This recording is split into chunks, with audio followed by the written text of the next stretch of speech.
கர்த்தருடைய பரிசுத்த நாமத்திற்கு மகிமை உண்டாவதாக. இன்றைய வசனம் நீதிமொழிகள் 3வது அதிகாரம் 25-26 பார்க்கும்பொழுது, சடிதியான திகிலும் துஷ்டர்களின் பாழ்கடிப்பு வரும்பொழுது நீ அஞ்ச வேண்டாம். கர்த்தர் நம்பிக்கையாக இருந்து உன் கால் சிக்கி கொள்ளாதபடி காப்பார்.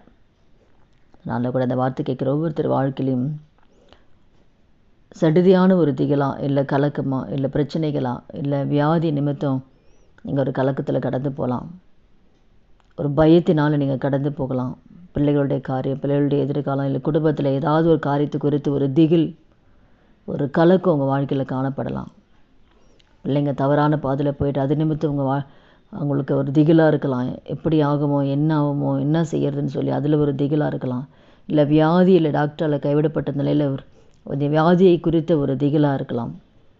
இல்லை குடும்ப சூழ்நிலைகள் எந்தெந்த காரியத்துக்குள்ள ஒரு கலக்கத்தோடு நீங்கள் இருக்கிறீங்களோ, சடுதியான திகில், திடீரென்று வருகிற கலக்கங்கள், துஷ்டர்களுடைய பாழ்கடிப்பு, எந்தெந்த காரியத்தில் குடும்பத்துக்கு விரோதமாக பிசாசு தந்திரமாக செயல்பட்டாலும் எந்த காரியத்தை குறித்தும் நீங்கள் பயப்படாதீங்க, கலங்காதீங்க. கர்த்தர் உங்கள் நம்பிக்கையாக இருப்பார். நீங்கள் எந்த பாதையில் போனாலும் கர்த்தர் உங்கள் நம்பிக்கையாக இருந்து உங்கள் கால் எதுலேயுமே சிக்கிக்கொள்ளாதபடி கர்த்தர் பாதுகாப்பார்.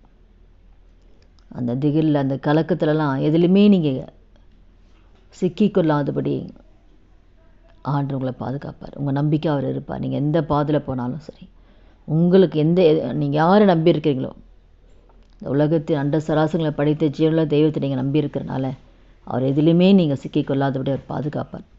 அதனால் எந்த காத்திரம் சோர்ந்து போகாதீங்க. கர்த்தர் உங்கள் கூட இருக்கார். நிச்சயமாக எல்லா தீமைக்கு விலக்கி கர்த்தர் பாதுகாப்பார். ஜெபிக்கலாமா?